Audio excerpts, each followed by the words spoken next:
Y ahora debería estar grabando esta pantallita. A ver. Sí, está grabando esta pantallita. Genial. Bueno, lo empiezo a grabar por las dudas. Espero que funcione. Igual la idea no es tener estas clases sincrónicas, como les decía. A mí me encantaría dar clases, ser expositivo, el viejo formato tradicional, alumno que escucha pasivamente, profesor que da la clase y que sabe todo y que nadie más sabe nada y no me discutan nada. No, eso no me encantaría, pero sí me encantaría ser expositivo y ayudarlos con las explicaciones lo más claras posibles, etcétera, etcétera. Y sincrónicas y presenciales. Bueno, nada de esto vamos a tener, igual va a estar buenísimo. Vamos a trabajar a modo de clase invertida, flipped classroom, aula invertida. Ya tiene varios años en el sistema educativo, no tanto en la universidad, pero en algunas universidades se usa. En esta materia lo usamos. ¿Qué quiere decir? Que tienen el teórico en videitos muy bien hechos por los profesores de teóricos, el JTP. Los pueden ver en el campus o descargarlos y verlos la cantidad de veces que quieran. Tienen todo el material de estudio y tienen toda la web. Pueden ustedes investigar, hacer sus propias eh, búsquedas, etcétera, etcétera. Y en la clase práctica va a ser práctico con todo eso que ustedes hayan explorado y con el video de teóricos explicativo. Nosotros vamos a trabajar a través de actividades en el campus. Esta semana ya van a tener una, lo cual es un poco exagerado. Van a tener una actividad incluso bastante completita. No se asusten. Empezamos de a poco, hagan lo que puedan. Lo que es importante es que participen y que suban la actividad al campus. ¿Por qué? Por lo menos por dos cuestiones. Una, porque es obligatorio y es la manera que tenemos de co-construir esta materia. Es a través de la interacción de todos nosotros. Yo voy a ser casi un alumno más y Lucía también. Vamos a estar facilitando. Tenemos más experiencia con la materia, salvo que alguien la haya recursado, etcétera, etcétera. Tenemos un poco esa ventaja, pero somos facilitadores. Y ustedes van a construir entre todos la materia. Y así vamos a llegar al primer parcial. Por eso es muy importante que todas las semanas haya una participación dinámica. Eso requiere tiempo, esfuerzo, sí. Es así. Por otro lado, no hay nada de memoria. Ustedes tienen los videos, los textos, etcétera, etcétera. Y no lleva calificación. Así que podemos bajar los niveles de ansiedad. Es simplemente participar. También equivocándonos, diciendo algo que no es correcto. Bueno, otro puede aportar otro punto de vista. No, mira lo que yo leí acá, lo que yo entiendo de esto, etcétera, etcétera. Bien, por otro lado, es también obligatorio porque es la manera de dar el presente. Nosotros no tenemos, no voy a estar aquí ni Lucía ni yo pasando lista, simplemente sí vamos a controlar que verificar que todos hayan participado una vez por semana. Ustedes saben que para mantener la regularidad, para no quedarse libres, como en todas las materias, necesitan un 70% de asistencia. Y eso se va a dar como participando en el foro, mínimo una vez por semana. Si pueden más, sería ideal. Bueno, esto no importa el horario, me pregunta Roxana. No, es asincrónico. Eso es una ventaja. Tampoco vamos a estar nosotros contestando al toque. ¿eh? Yo soy bastante responsable y trabajador y cumplidor y obsesivo del trabajo. Bueno, eso lo voy a acotar, así que intentaré 2 veces por semana, 3 con toda la furia, estar contestando y viendo que subieron. Se espera que contesten el día de la semana en que se sube la actividad. La voy a subir esta noche o mañana, ya está preparada, pero vamos a ir de a poquito y hasta el martes que viene tiene que estar contestada. Como tardísimo el lunes, pongamos, porque si no, no hay participación activa. Traten de hacerlo lo antes posible. Es súper difícil. Tienen que leerse todo, ver todos los videos, intentar de comprender, asimilar y acomodar rapidísimo y participar como si hubiesen entendido. Pero van a ver que se puede y es muy interesante. Las actividades no son descabelladas, tienen son accesibles, tienen palabras disparadoras que funcionan como guía, como concepto clave al que tienen que apuntar. Bueno, los textos los tienen ordenados en la plataforma por teóricos y prácticos y también tienen los cronogramas ordenados por teóricos y prácticos. Bien, para comenzar, después si tienen dudas sobre sobre la cursada, me preguntan ahí en el chat, si me olvidé decirles algo. La primera semana suele ser mucho más tranquila, de ir calentando los motores de a poquito. Yo prefiero que ustedes ya empiecen. ¿Por qué? Porque tienen una semana menos. Este cuatrimestre hay varias modificaciones. Una de ellas es que para el primer parcial lo tienen en la semana 6. Antes era en la semana 7. Así que bueno, esta semana mejor aprovecharla. Es muy poquito tiempo. El primer parcial, eso sí está bastante claro, no creo que se modifique. Es sobre conceptos piagetianos, es sobre bloque 1 y bloque 2, módulo 1, módulo 2, llámenlo como quieran. Y es sobre Piaget especialmente. Y está bastante claro que va a ser cómo se estuvieron tomando algunos finales, multiple choice online con un tiempo acotado. Y algunos de esos choice no van a ser choice, van a encontrar algo a desarrollar, ¿no? En general van a ser varios choice y alguna pregunta cortita, una frase, explíquela, desarrolle. Siempre la ventaja en esta cátedra Salazar ha sido que no tienen que aprender nada de memoria, hoy menos que menos. No, el material cambia y ahora vamos al programa. Este es el año en que sí cambia. Toda la primera parte es muy similar, así que esto no los afecta ahora. Para la segunda parte hay varias unidades nuevas y ahora las vamos a ir viendo. Muy bien, ¿qué más preguntaron? Ya está, perfecto. Bien, bueno, si no, pregunten y vamos a ir contestando. Bueno, yo cuando presento se traba todo con Meet, nunca más voy a usar Meet. Qué horror. En todo caso haré 2 reuniones de Zoom. Malísima experiencia a la mañana, por eso invité a algunos a quien quisiera participar, quien pudiera por el horario. Son reuniones cortitas, les aviso, no vamos a estar acá 2 años. No va a ser muy expositiva, sí les voy a dar una pequeña introducción para esta primera unidad de Piagetiana. Bueno, voy a abrir. Ustedes han visto que les subí un PowerPoint. Este no lo tienen, así que voy a empezar por este, que justamente contesta a la pregunta de Roxana Noemí Saucedo, si el material es el mismo. No lo es, sobre todo en la segunda parte. Vean bien el organigrama, el cronograma. Bueno, ahí está. ¿Lo ven? Sí, sí se ve. Perfecto. Sí se ve. Genial. Lucía, si podés dejar tu micrófono prendido, contrariamente a lo que se pide, por si yo me llego a desconectar,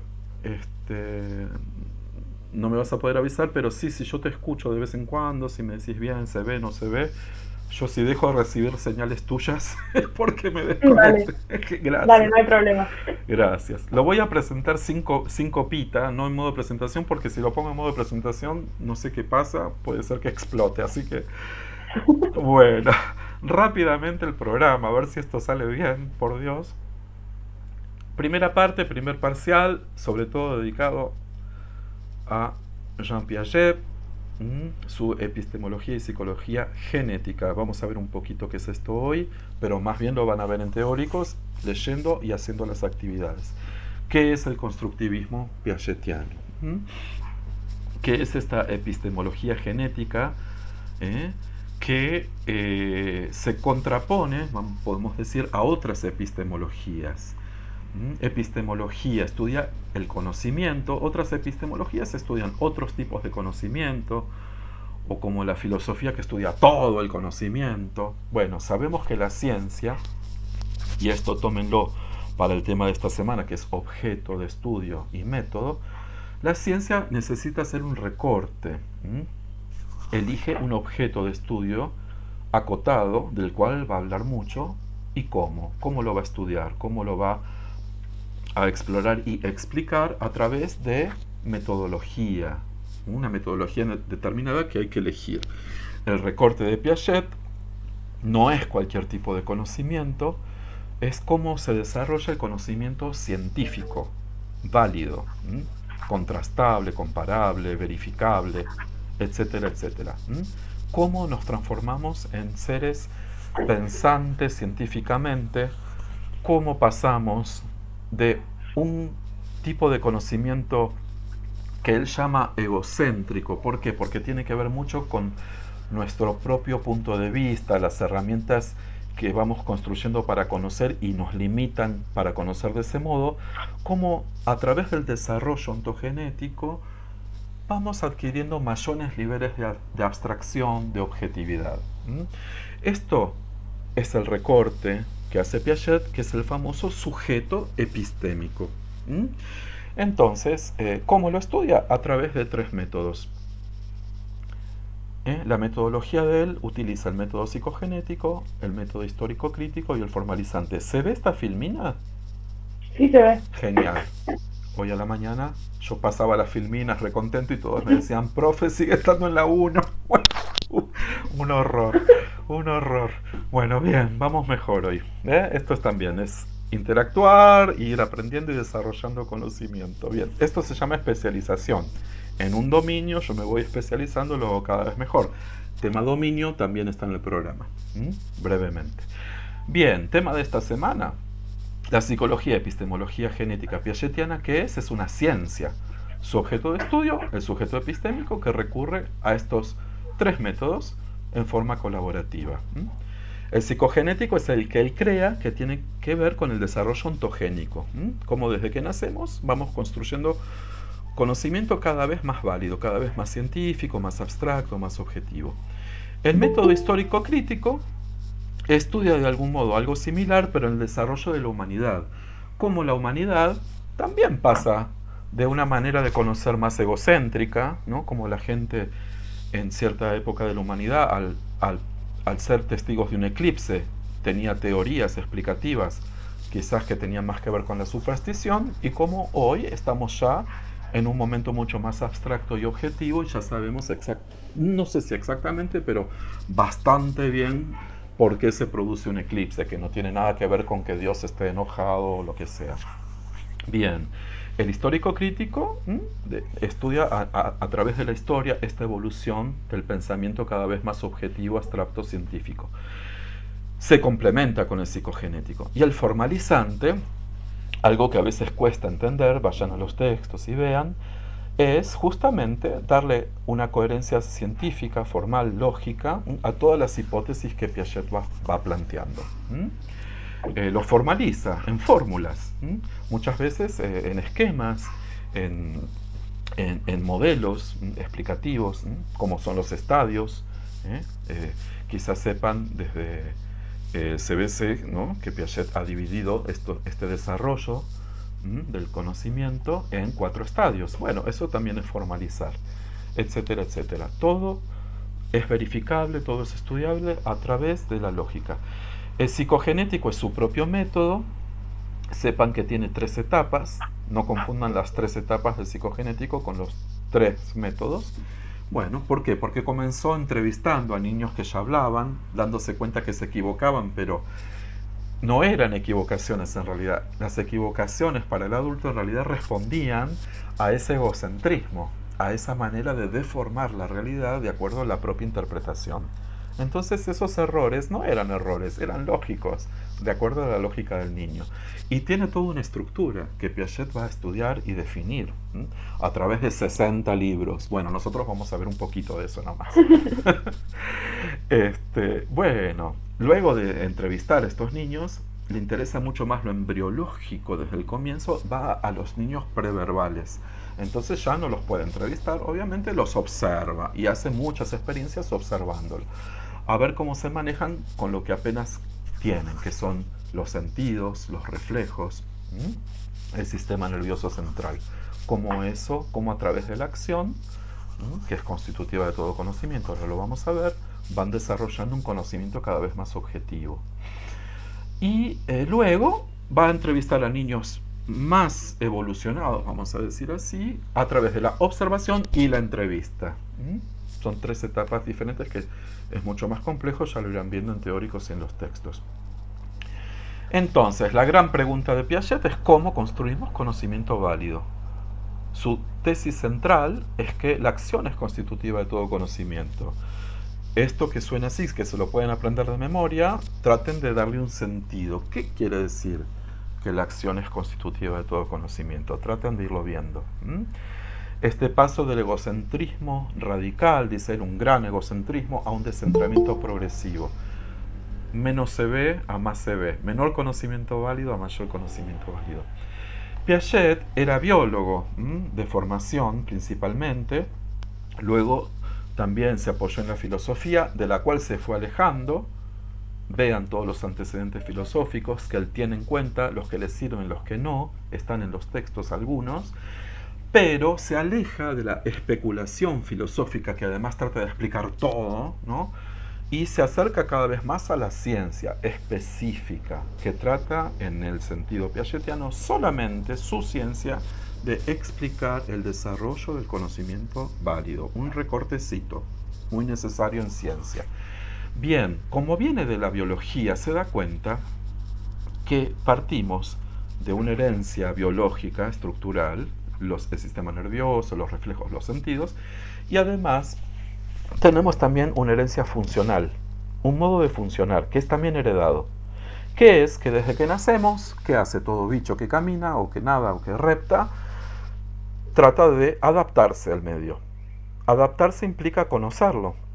¿Qué hace el ser humano? Conoce. Esa es nuestra forma más evolucionada de adaptación, nuestra inteligencia. Cómo conocemos de manera cada vez más abstracta y objetiva nuestro entorno, quiere decir cómo nos adaptamos. Claramente Piaget logra construir todo esto gracias a su formación de biólogo. Ya lo vamos a ir viendo también la semana que viene. Bien, la adaptación para él es una invariante funcional, esta palabra tan difícil. Es eso. ¿Por qué? Invariante funcional. Porque a lo largo de toda la vida nos adaptamos. Y es un equilibrio entre asimilar y acomodar. ¿Qué quiere decir esto? Asimilar. Pueden leerlo de memoria, incorporar conocimiento a los esquemas previos. Bueno, sí.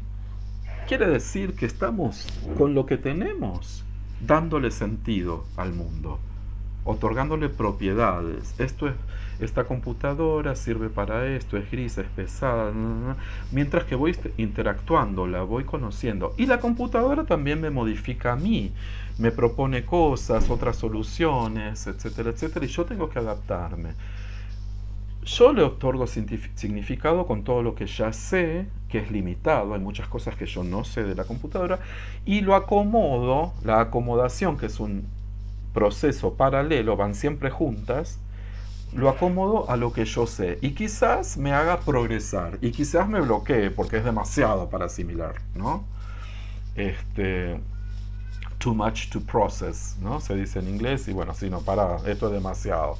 Bueno, no puedo en ese momento, quizás más tarde o quizás no sea la edad para hacerlo. Piaget se dedicó mucho a esto.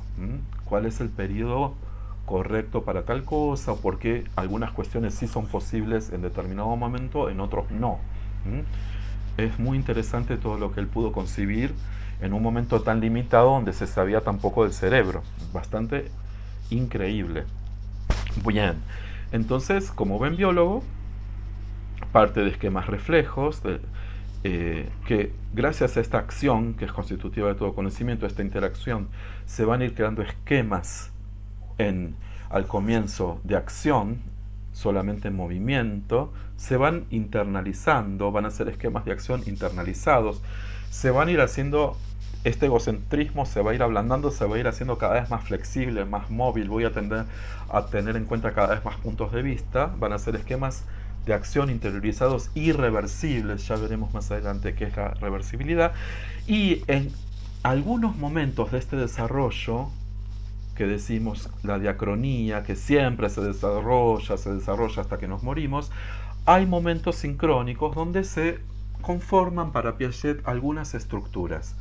Vamos a ir viendo la noción de sistema que engloba esta noción de estructura, qué es una estructura, qué propiedades tiene, qué leyes tiene, etcétera, etcétera. Todo esto se da gracias a esto último que ven acá, que es la famosa teoría de la equilibración que explica a Piaget todo este proceso. El equilibrio que logramos de conocimiento, este equilibrio entre asimilación y acomodación, siempre es móvil, siempre es pasible de continuar desarrollándose. Esta es la famosa tesis central. Rápidamente, para pasar de la filosofía a su epistemología y psicología genética científica, Piaget no se centra ni en el sujeto, como algunas filosofías, donde todo dependerá de cómo yo perciba, cómo yo otorgue significado, ni en el objeto, como quizás piensen algunas teorías más racionalistas, es un objeto con determinadas características fijas a conocer. No hay nada fijo en la vida, todo va a depender de esta interacción sujeto-objeto. Y yo voy a conocer siempre algo que va a depender de cómo sea yo y cómo sea el objeto y lo que se produzca en el medio. Y cómo yo interactúe. Así conocemos para Piaget, y tiene bastante razón. No hay una verdad objetiva, no hay una copia pura de la realidad. Todo dependerá de esta interacción. Y aquí se producen estos conocimientos, a veces muy generales, universales, iguales para todos, y a veces muy singulares, cada uno con su diferencia. Cómo yo me tome la vida. Si vamos a algo muy avanzado, psicología cognitiva, bueno, se muere alguien querido, hay personas que lo destruyen, hay personas que lo integran, hay personas que hacen un duelo normal, cada uno interactuará de manera singular con ese acontecimiento. Lo mismo con una lapicera, con una plastilina, con un vasito con agua, etcétera, etcétera. El conocimiento para Piaget se produce en el equilibrio de la adaptación, asimilación, acomodación, a través de la acción. Esta interacción sujeto-objeto. Ni los filósofos, ni los empiristas, ni los innatistas, no es todo biología, no está todo determinado, no es ni el objeto ni el sujeto. Esto es el constructivismo. El sujeto activamente construye, se apropia de este conocimiento. Bien, rápidamente acá vemos un poco lo que sería una síntesis del desarrollo piagetiano. El paso, lo que les decía, de un egocentrismo radical a un descentramiento progresivo. Esto es importante, quizás ahora lo mencione. ¿Por qué? Porque esto lo vamos a ver mayoritariamente desde la macrogénesis, desde el objeto de estudio piagetiano, que es el sujeto epistémico. ¿Qué quiere decir? De lo universal, de estas etapas, estos 4 periodos, por ejemplo, que ven acá, sensorio emotivo, preoperatorio, operatorio concreto, operatorio formal, que son universales en principio para todos, lo macro, como todos para Piaget, coincidimos a tal edad en este periodo, a tal edad, con algunos desfasajes, y acá viene lo micro, algunas diferencias de adelanto, de retraso, en el medio también, dependerá del dominio, dependerá de esto, de lo otro, de las heurísticas, de los propios procedimientos, de cómo cada niño singular descubra o prefiera interactuar con determinado estímulo. Entonces ahí viene lo micro. Vamos a ir a ver un poco la microgénesis, las diferencias individuales en la manera de resolver problemas, por ejemplo. Dentro de una gran estructura hay diferencias individuales y desfasajes. Vamos a ver mucho lo macro, algo de lo micro, y luego en la segunda parte del programa vamos a ver también diferencias temperamentales, biológicas, diversidad, etcétera, etcétera. Bien, esto en cuanto a esta filmina. Hasta ahí llegamos con Piaget y al primer parcial. Ahora pasamos a la segunda parte y empiezan los cambios. Aquí no hay nada de cambio.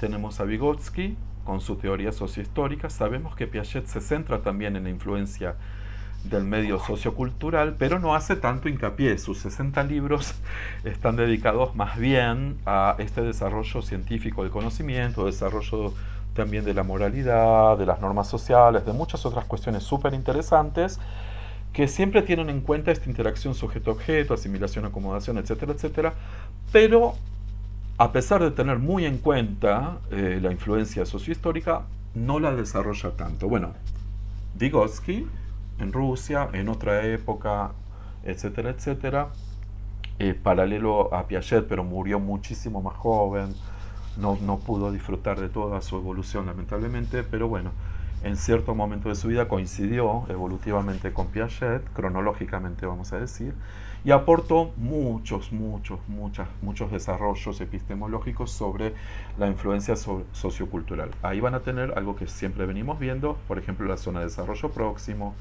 ¿no? La potencialidad de los conocimientos gracias a la interacción con otra persona, o un medio cultural que nos haga acercarnos a nuestro potencial, no nos quedemos estancados en lo que conocemos, sino que podamos ir más allá con la ayuda de un otro.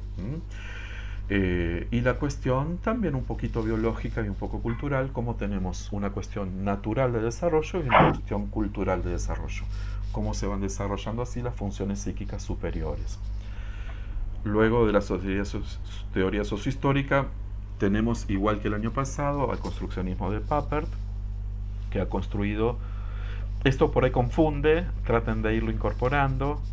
Una cosa es constructivismo piagetiano y otra cosa es el construccionismo de Papert. Papert fue un colaborador de Piaget y él propuso, ya en una era más tecnológica, donde ya comenzábamos a tener ordenadores y también ya producían cambios en la educación, muchos cambios en la ciencia y algunos poquitos cambios en la educación. Papert fue pionero de la utilización de estos objetos computacionales y empezó a utilizarlos para poder aprender. Siempre que hablamos de desarrollo cognitivo también hablamos de aprendizaje, ¿no? Vygotsky habla mucho de aprendizaje, Papert también. Vamos a estar teniendo en cuenta la educación. Entonces Papert usa estos objetos computacionales para aprender cómo, en conjunto con otros, en un microclima que podemos llamar lúdico, con un aprendizaje colaborativo, etcétera, etcétera. Son objetos concretos que para Papert podrían servir para desarrollar este pensamiento más abstracto, más formal.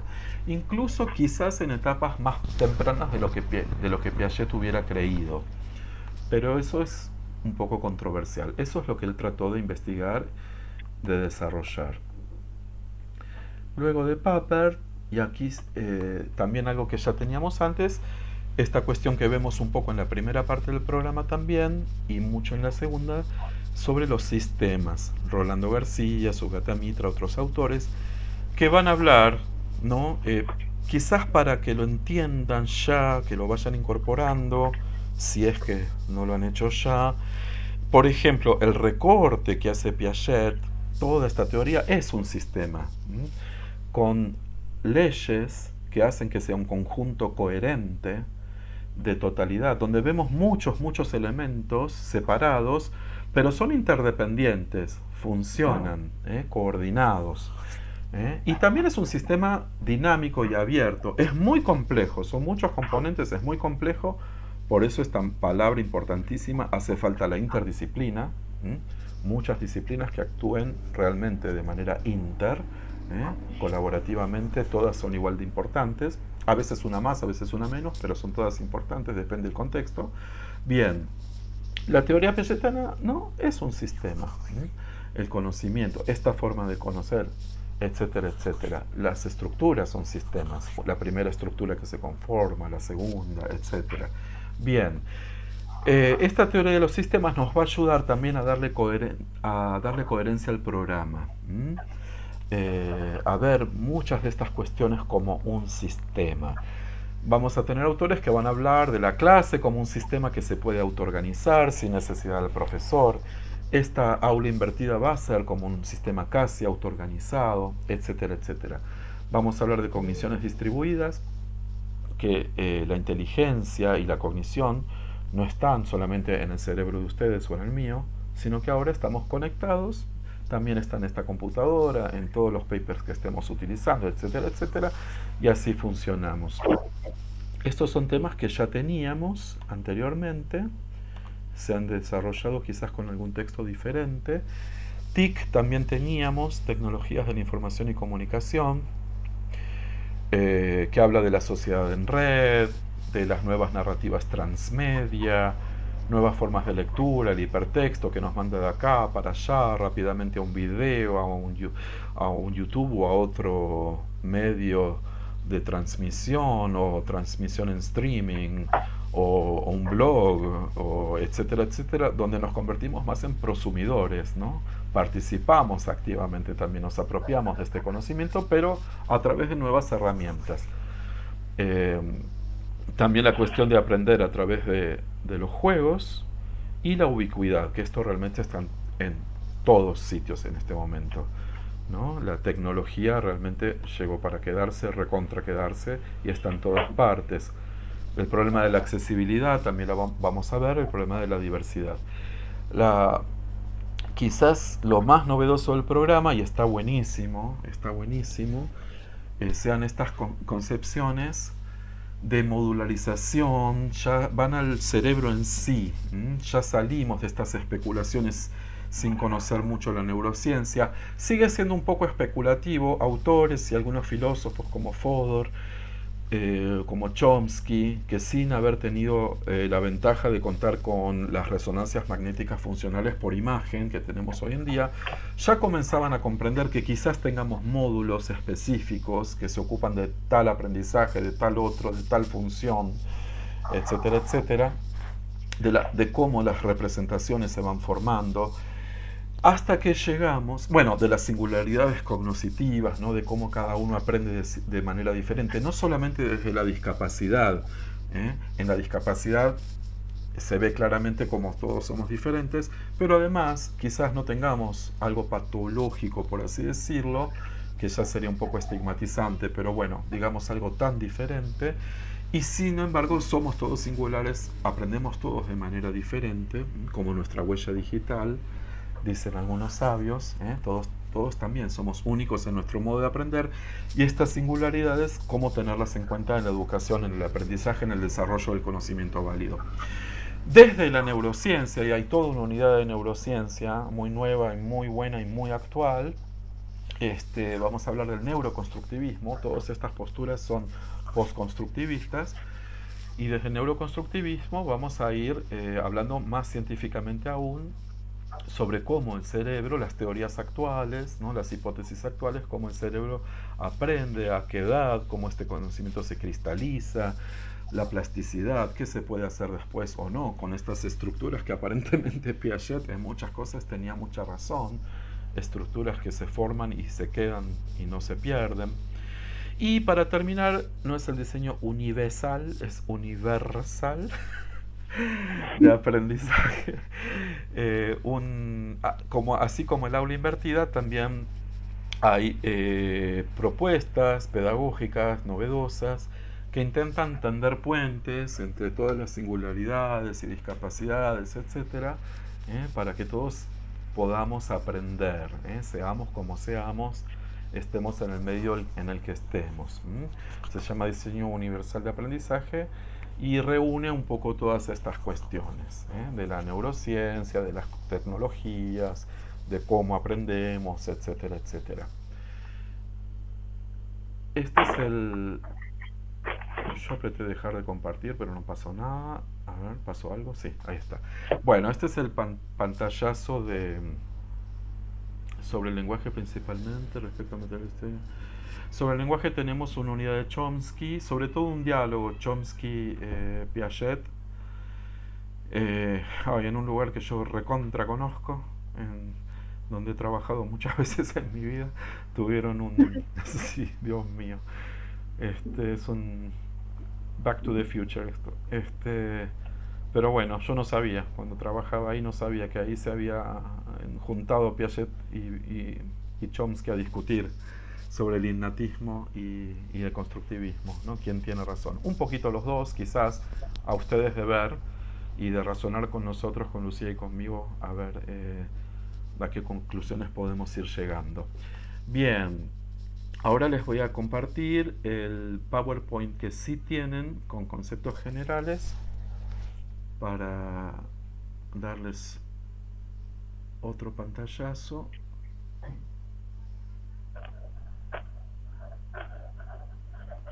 Para que lo veamos juntos. ¿Lo ven? Sí se ve. Se ve, genial. Bueno, no lo voy a presentar con copita, lamentablemente. Ustedes véanlo como exposición. Voy a probar, se mueve, hace cosas muy bonitas. Y si lo ven en modo presentación, también van a tener acceso a los links. Si lo ponen así como yo, por ejemplo, este link no está activo, pero si lo ponen en presentación se activa. Bueno, ya hemos visto todo esto, cómo conocemos, cómo se pasa de menor a mayor conocimiento, etcétera, etcétera. Les sugiero que este video creo que también lo suben en teóricos y es muy interesante. Hoy en día aprovechen todo esto, ya lo estarán haciendo. Aprovechen que tienen a Piaget en sus casas si quieren, hablando de su teoría, explicándola bastante bien. Estos son 3 videos muy esclarecedores. Esto es un consejo que está de más, pero nunca viene mal. Para cada semana tienen todo en cada cronograma por separado, prácticos y teóricos. Vean bien qué textos van, los tienen ordenados también en las carpetas. Léanlos, extraigan lo principal. Esto de asimilar y acomodar lleva tiempo. Vayan a lo fundamental. Por eso nosotros les vamos a facilitar palabras clave, actividades, preguntas. En los videos de teóricos van a explicar en qué tienen que centrarse, porque son muy abarcativos. Entonces vayan a lo central. Igual lo central es un montón. Bien, el primer texto de prácticos, el P11, es una muy buena introducción. Hagan mucho hincapié en ese texto, igual en todos los demás. Pero esta es una muy buena introducción, ¿no? Por algo está al comienzo, de conceptos centrales. Bueno, esto es una cortesía de la casa. Yo se los ordené por si les sirviera. A mí me sirve como profesor incluso, no sé, quizás a ustedes les sirva, quizás no. En vez de tenerlo en 2 cronogramas separados, tenerlos juntos como se hacía anteriormente y saber bien qué textos van de teóricos y qué textos van de prácticos. Nosotros tenemos estos 3 y yo les estoy hablando ya en este encuentro, estos 3 textitos, pero la actividad va a englobar bastante los 2 espacios, así que lean bien todo. Bueno, aquí tienen conceptos centrales, algunos conceptos clave. Ya vimos un poquito cómo tenemos estas cuestiones filosóficas especulativas para hablar del conocimiento y Piaget se va alejando. La psicología le sirve como rama científica para dar cuenta de sus hipótesis epistemológicas y siempre se va a preguntar por la génesis del conocimiento. ¿Qué tipo de conocimiento? El científico, no cualquier tipo de conocimiento. Ya vimos la cuestión de la biología. Piaget desde los 11 años ya empezó a escribir artículos sobre la adaptación de moluscos y el gorrión albino y no sé qué más. En fin, ya desde muy tempranito empezó con estas cuestiones de la biología, de la adaptación al medio, descubriendo estas invariantes funcionales que hacen que asimilemos y acomodemos, que se mantienen a lo largo de toda la vida. Como así crea su constructivismo piagetiano, la relación sujeto-objeto. Hoy vimos rápidamente esta dialéctica y el conocimiento científico válido que se produce aquí en la interacción gracias a la asimilación-acomodación, la acción como constitutiva de todo conocimiento. Esto mucho no lo hemos visto, como el sujeto epistémico, el recorte de estudio, va construyendo sus propias herramientas para conocer. ¿Qué construye? La palabra de memoria, la frase. ¿Qué construye? Construye esquemas y estructuras. Si les sirve una regla mnemotécnica. ¿Qué quiere decir eso? Bueno, vayamos tratando de incorporarlo. ¿Qué es esto de que el sujeto epistémico, nosotros, para adaptarnos inteligentemente, construimos nuestras propias herramientas para conocer? Y con esos focos vemos el mundo, con esos esquemas y esas estructuras. Como todo esto es un desarrollo, un proceso nunca cristalizado, siempre dinámico, se van consolidando ciertas estructuras, pero también dinámicas, un equilibrio siempre dinámico. Algunos conceptos guía, que ya los he mencionado, de qué se trata esta teoría, conocimiento científico, cómo se construye, el contexto en el que surge esta oposición a tantas otras corrientes filosóficas y científicas, no solamente a la especulación filosófica, se aproxima más a Kant, esto lo tienen en los textos, pero también a ciertas ciencias muy duras, ¿no? Que proponen posturas muy innatistas o conductistas, muy demasiado empiristas, ¿no? Bien, ¿qué tipo de epistemología? No, por ejemplo, la gnosiología, que se ocupa de qué es el conocimiento, sino epistemología genética. ¿Cómo se construye el origen del conocimiento científico, abstracto, objetivo? Bien, algunos otros conceptos guía, este pasaje del qué conocemos al cómo conocemos, la psicología como rama experimental, que hace puente, estas frases que uno las puede decir de memoria y no entiende nada. La psicología es la rama experimental que le hace de puente desde la epistemología y la ciencia, y no sé qué estoy diciendo. El desarrollo es un proceso en bucle. Suena muy lindo. Traten de irlo realmente asimilando y acomodando de manera genuina. Que no sea que sea construir, que no sea una incorporación pasiva, auditiva, de memoria. Es difícil, pero se puede, y bueno, de eso se trata este viaje que vamos a hacer juntos algunas semanas. Génesis, siempre un proceso, la continuidad estructural y funcional, ¿no? En realidad hay como cortes estructurales y una continuidad funcional. Y este equilibrio siempre dinámico. Esta cuestión que les expliqué, esta interacción sujeto-objeto, nunca va a haber una lectura pura de la experiencia para Piaget, y aparentemente tiene razón. La acción, importantísimo, van a haber otras tesis, esta es la tesis fundamental. ¿Qué construye? ¿Cómo construye? ¿Qué tipo de conocimiento? Ya dijimos, científico. ¿Cómo? ¿Cuáles son estas herramientas, estos esquemas y estructuras? Los vamos a ir viendo. La complejidad, la necesidad de la interdisciplina. Es muy complejo todo esto, hace falta de varias disciplinas que lo estudien conjuntamente. Vean cuáles son estas disciplinas, algunas, se van sumando otras. Hoy en día tenemos todas las cuestiones de la neurociencia, por ejemplo. Se incorporó una ciencia más, por ejemplo, y muchas otras. Esto es un ejemplo muy básico, pero por ahí les sirve para entender lo de la interdisciplina. El sujeto de estudio, tema de esta semana central, lo vimos en el otro Power, ¿no? El sujeto epistémico, el sujeto del conocimiento válido científico, estos tres métodos que están en rojo, que colaboran entre sí.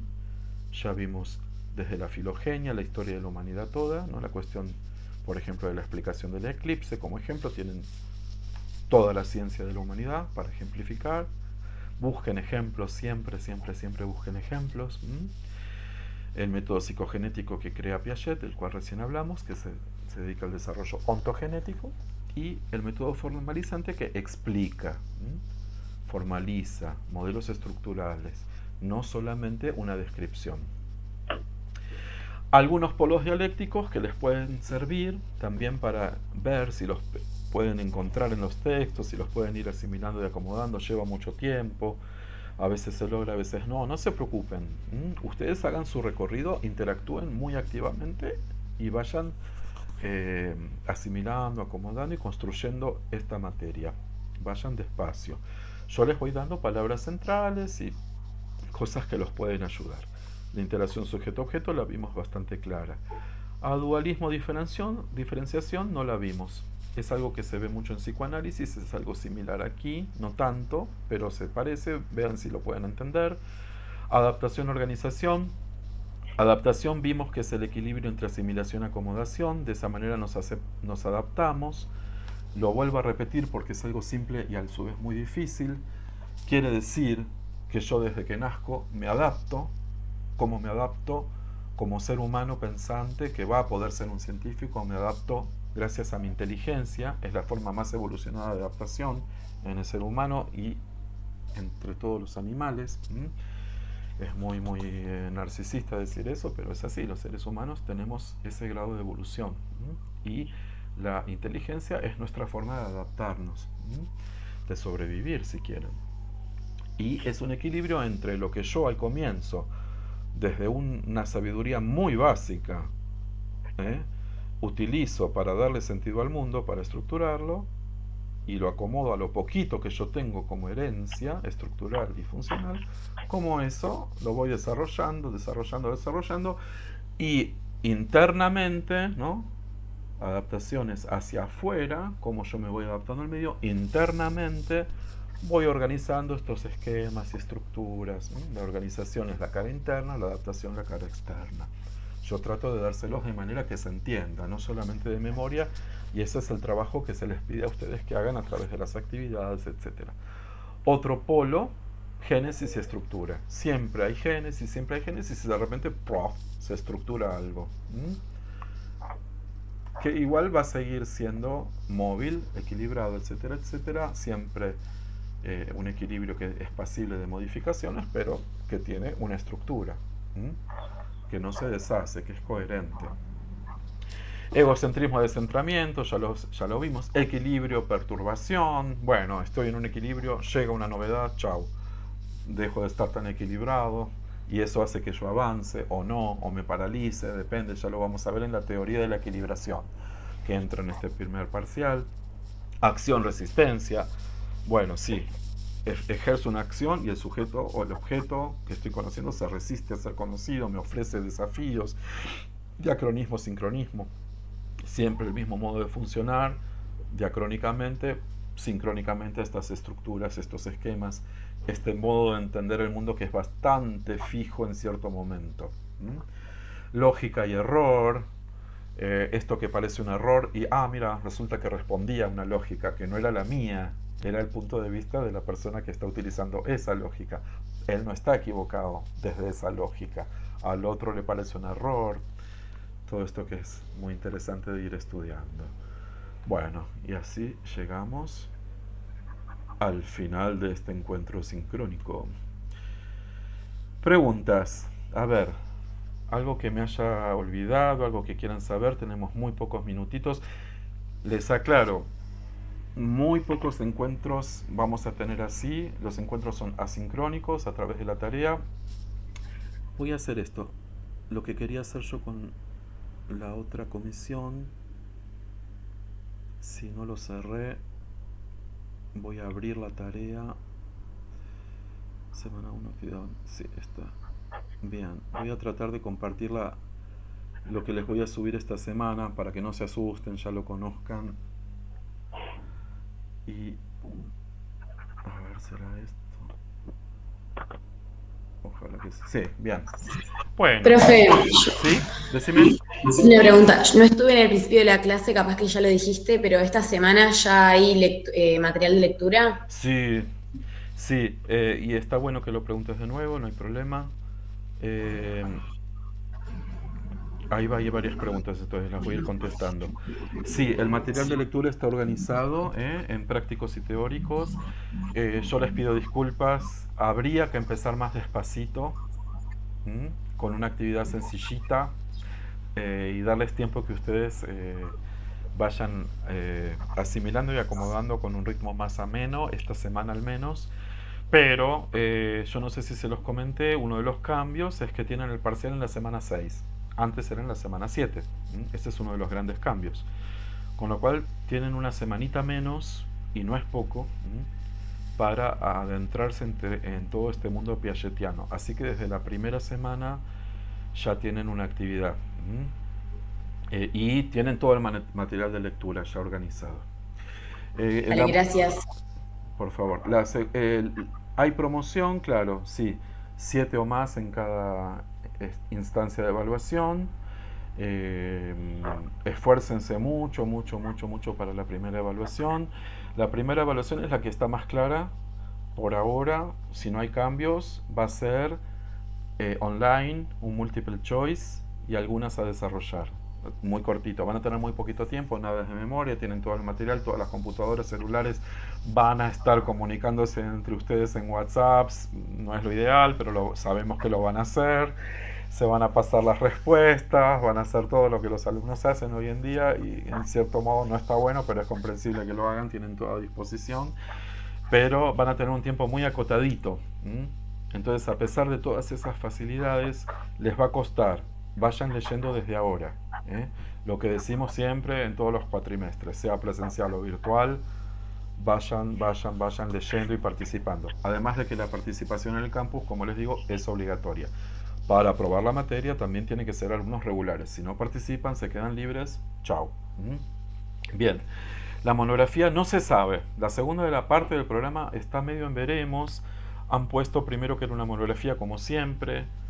Ahora han decidido que no, que va a ser un sistema un poco diferente. Un poquito de paciencia, más tolerancia a la incertidumbre, lamentablemente, también para nosotros como profesores. Esto se va a ir definiendo. Ahora focalícense en la primera evaluación. Para quizás bajarles la ansiedad, estoy casi seguro de que cualquier cambio que se produzca en la segunda evaluación va a ser para mejor. Va a ser para facilitarles más aún la cursada. Así que, pero bueno, tenemos esa incomodidad de la incertidumbre. Se habla de 3 evaluaciones, microevaluaciones, a medida que vamos avanzando en las unidades. Es complicado. Hasta ahora siempre fue una monografía bastante densa, de 12 carillas, con normas APA, bastante rigurosa, con todo un seguimiento a través de Google Drive, mucho trabajo para ustedes y para nosotros, muy lindo, muy enriquecedor, y con un coloquio al final, grupal, obligatorio, sincrónico, bueno, todo eso no sé en qué va a quedar, pero nos vamos a enterar muy pronto. De todas maneras, como les digo, ¿en qué foro hay que participar? En el de práctico sí o sí, ahí tienen el presente, muy buena pregunta porque esto lo suelen hacer. En el de prácticos dan el presente. Y también en el de teóricos va a haber menos participación, pero ellos van a organizar alguna clase sincrónica, van a abrir un foro de preguntas, de dudas. Sí, de hecho, el teórico, hay Zoom de teórico en la semana 3, en la semana de teórico. Así que, Buenísimo. de todas formas, se avisa en el campus, va a aparecer el link para que puedan acceder, pero recién en la semana 3 porque los Zoom intentan responder sus dudas que tengan a partir de mirar los videos y la lectura. ¿Sí? No se busca repetir en un Zoom lo que ya está dicho en un video teórico. ¿Ok? Perfecto, perfecto. Bien. Bueno, acá tiene la actividad, ¿la ven? ¿La actividad? Sí, se ve. Sí, se ve. Bueno, esto es lo que yo les voy a subir al campus. Es una actividad con trampa porque son 2 actividades en realidad. Es una actividad semanal, pero está desdoblada en 2. Igual la primera es muy sencilla, es para que todos sí o sí la suban, solamente ponerle verdadero o falso. Acá les puse un ejemplo. Yo ya les hablé de la filosofía especulativa hoy, de la cual se aleja Piaget. Por ejemplo, este es un ejemplo que no va a estar.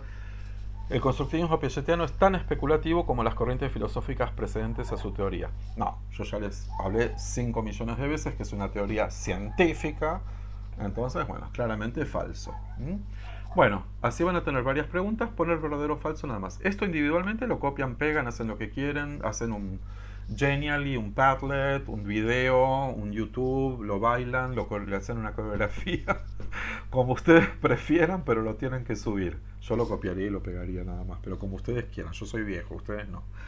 Bueno, la segunda actividad, ustedes si entraron al campus ya vieron que yo ya los dividí, lamentablemente en forma arbitraria, pero tenemos que ahorrar tiempo, por orden alfabético en 5 grupos de 7 personas. Entonces, cada grupo va a recibir 2 de estas preguntas, elegidas al azar, y les voy a pedir que las justifiquen. Ahí sí, es un trabajo de desarrollar. Brevemente, no se vayan por las ramas, media carillita. Los obsesivos vamos a necesitar más y más páginas. No, traten de acotarlo. Ejemplifiquen siempre que puedan. Es muy importante ejemplificar, subir las respuestas y debatir. Por eso no lo hagan tan tarde, traten de no dejarlo para el final. No lleva nota, si se equivocan no pasa nada, es para construir. Traten de no escribir cualquier cosa, lean, háganlo con conciencia, pero se pueden equivocar, no lleva nota, lo que sí es obligatorio. ¿eh? Para la actividad grupal, escriban muy bien el apellido de cada uno, para que yo sepa quién participó o no, porque si no, no tiene el presente. Esta actividad enterita es obligatoria. Entonces, acá les puse un ejemplo también. Bueno, la misma pregunta. El constructivismo positivo es tan especulativo como las corrientes filosóficas. Falso. ¿Por qué? Bueno, esto yo lo justifiqué, pero no es una respuesta de los textos. Esto lo inventé yo. Así que no lo tomen como teoría. Dice cosas ciertas, está incompletito, tiene puntos suspensivos. Es un ejemplo nomás. Y al final digo, ejemplo de lo que hemos previamente expuesto puede ser. Y entonces acá pueden elegir para ejemplificar un párrafo, qué dijo Kant, qué dijo Piaget, qué dice Piaget de la ciencia, qué dice Rolando García de la ciencia. No sé, bueno, ustedes eligen cómo ejemplificar esta justificación. Puede ser una asociación de ustedes, puede ser una situación de la vida cotidiana. Sí, yo veo que mi hijito, mi sobrinita, etcétera, asimilan y acomodan de esta manera. Puede ser una nota periodística, lo que ustedes prefieran. Bien, acá están distribuidas las preguntas. Ya sabe el grupo 1 lo que le toca. El grupo 2, el grupo 3, el grupo 4, el grupo 5. Bueno, esto igual se los voy a subir hoy a la noche o mañana. Ustedes vayan leyendo, utilizando los videos de teóricos sobre todo y las palabras clave. Bueno, esto ha sido todo. Espero haberles acercado algo de la materia, que sea un poco menos chino básico. Tengo 0 segundos para alguna duda más. Las respuestas en el campus de la manera que quieran. Alguien pregunta en Word. La participación una vez por semana mínimo. Una vez por semana es obligatoria. Bueno, algo más, si no, me tengo que ir volando. Sí, las grupales, uno de cada grupo alcanza con que pongan apellido y nombre, si se llaman García, Pérez, y si no, si se llaman Kuchupchevsky, no hace falta, ponen el apellido y ya está. Salvo que, bueno, a veces hay dos, pero... ¿Está bien? ¿Estamos bien? Bueno, Lucía está acá para ayudarnos también, así que... Sí, cualquier duda que tengan, yo voy a estar en el foro contestando con todas sus dudas, ¿sí? Genial. Tienen el sistema de comunicación en el foro también. No vamos a estar por mail todavía. Para la segunda parte sí. Alguien me mandó un mail. No voy a contestar mails, ni WhatsApp, ni nada por ahora. Lo único que vamos a utilizar es el campus, pero ahí se pueden comunicar. Con Lucía quizás también por mail, no lo sé. Conmigo por el campus. Bueno, les mando un abrazo, fuerza y buen comienzo. Gracias, Lucía. Gracias a Bueno, todos. gracias, profe. Nos vemos. Chao. Chao, un beso. Hasta luego. Chao, Chao. éxitos. Éxitos.